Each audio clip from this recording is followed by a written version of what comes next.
Hey there friends, Rebecca here, the Dragon Librarian from Farmington Community Library, and I'm here today to talk to you about a book that is really special. It's brand new. I was one of the first to read it at the library, which makes me very excited, and I was excited to read it because I hadn't really heard anything about the book itself, but I've read the previous works by the same author and absolutely loved them. So this one was one of my most highly anticipated reads of the year. And what I was expecting to love it, and what really took me by surprise though was how moved I was by it. I think this one is definitely this author's best work to date, and I think it's an important book, and it really took me by surprise. It was not even remotely like her other works, and it was amazing. So what book am I talking about? What is this that I'm going on and on and on about that you have to read? Well, it's Our Missing Hearts by Celeste. Our Missing Hearts. Now, this is also a Reese's Book Club book.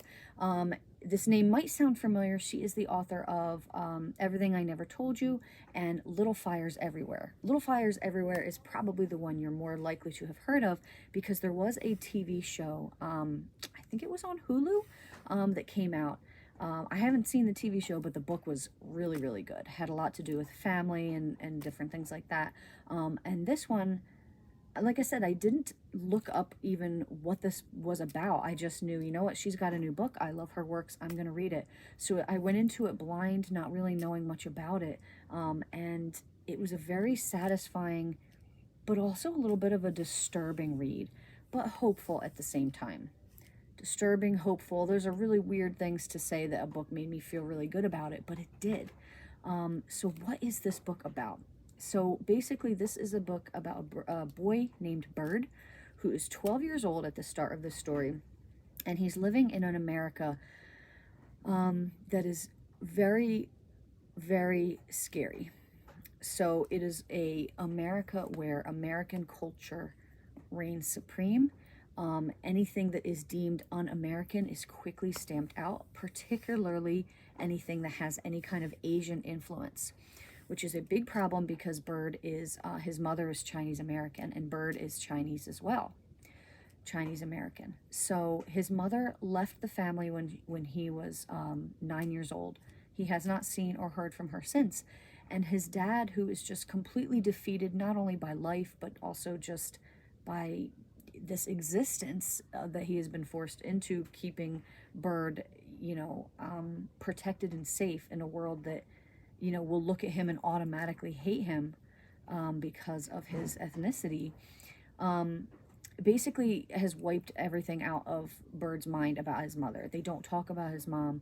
They don't discuss anything about her memories or anything that she used to do. So the mother, Margaret, was a poet. She had these books of poetry, and they actually were very much a form of revolution and standing up to this tyrannical government. Well, in this version of America, if you are an adult who is speaking out against the government and speaking out against this, they take your kids from you. They take your kids from you and they give them to other families who are deemed more patriotic. I'm telling you, this book is very scary. It's scary in a way that it's very frightening to think of things like that happening. It's basically just this complete rise in patriotism. Books are completely under the control of the government.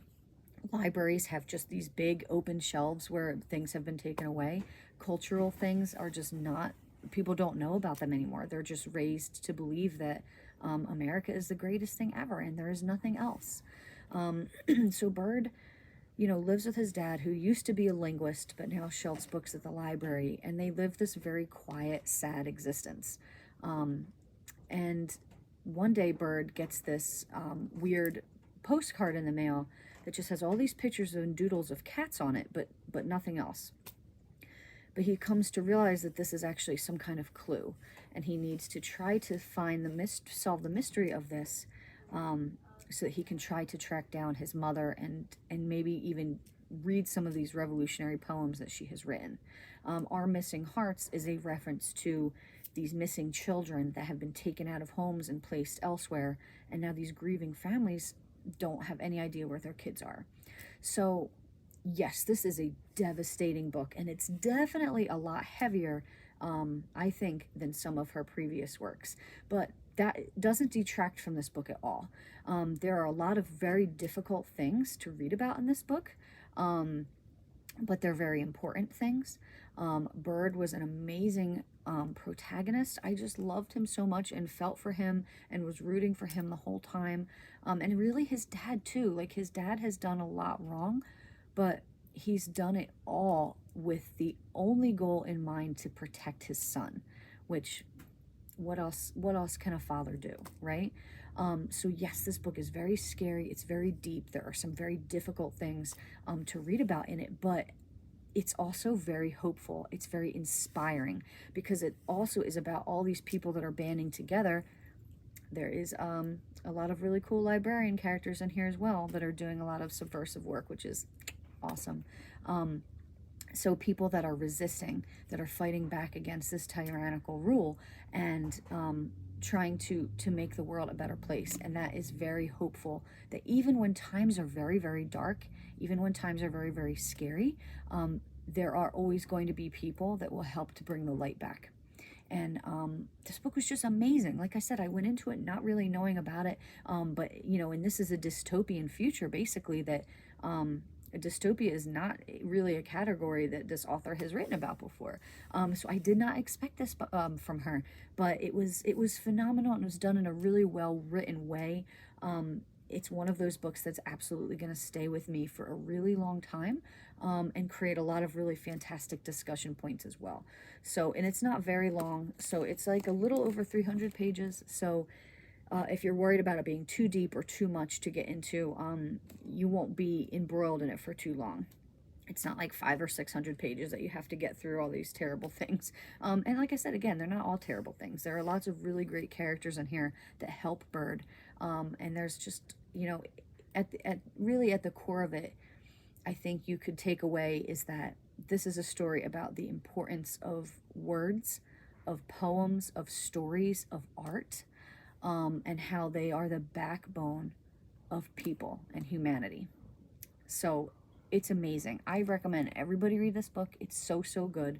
But, you know, make sure you're in a good place mentally when you start it. If you don't like dystopian futures and things like that, or if you get very easily upset by things like that, you know, tread carefully. But I do think this book, either way, is really worth reading because it's phenomenal and just really well written as well, as we would come to expect from her. So this is Our Missing Hearts. So I hope this book sounds just as interesting and fascinating as I found it to be. If so, please feel free to come and check it out from Farmington Community Library. And also, please give this video a like. I really appreciate you guys watching. Thanks so much, friends, and have a wonderful rest of the day.